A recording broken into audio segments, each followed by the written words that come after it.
I have no opening statement. Let me just answer questions. It was good to see him have a breakout game. To be honest, I was surprised he's been in the league as long as he has, and 20 was his career high. But he had a good rhythm shooting the three.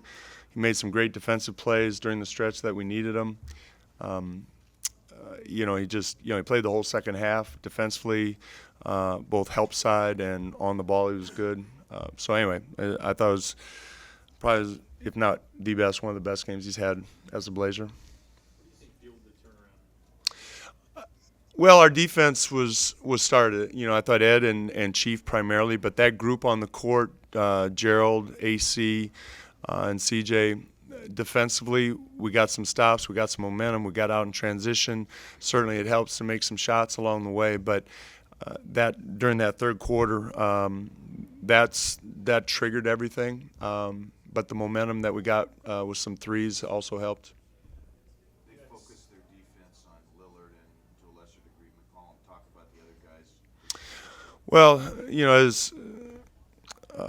as Jason mentioned, it's that group. When you think about that group that made the run, AC made some shots and defensive plays, and Gerald made some clutch shots for us, and Chief was really good throughout. But Dame, they were into Dame. Dame was struggling a little bit, but I've said this before. When we get scoring off the bench and takes some of the pressure off of Dame and CJ, it makes us a better team. CJ handling the ball, down the stretch, was that because of the defense they were playing on Damian? I liked the way CJ was navigating. Bradley was on Dame. I thought CJ had had a better matchup. He had 8 assists tonight. How would you like about the way he kind of got everybody involved?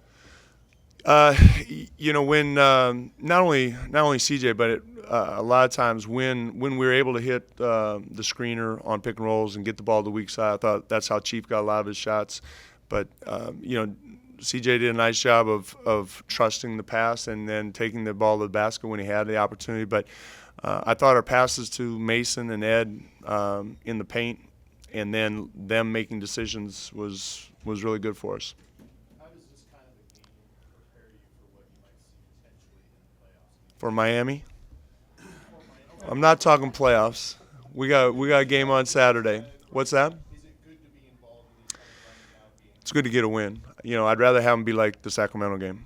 Eric Moss is one of the better defensive teams. What makes them so tough? Their perimeter defenders are really good. They get into you. They're physical. They contain penetration. Their bigs are very smart help defenders. Amir Johnson, Sullinger, Crowder are all good help defenders. But I think it starts for them on the point of attack with their perimeter guards. Because this was such a grind and because it featured such a turnaround, is this one of the more rewarding victories? I know all of them are. I don't know. I have a question. Is 116 to 109 a grind? Usually you think a grind is like an 80-pointer. No, I know what you mean, but no, I don't rank the wins. This is at this point of the season. No matter how we got it, it was important to get this one. We've done a good job of protecting home court for the second half of the season, and more than anything else, what we want to accomplish this year, we needed to get this one. In light of how you lost some of those earlier games. Can we forget about those? Jeez, that's ancient history. Yeah, I think it's shown the growth. We went through some growing pains first half of the season. I think those days are behind us. We've kicked one or two, but I think we've done a good job of closing out games. Even a game like Philadelphia where we blew a lead but came back and found a way to win. So I think we're ready for the moment when those moments come.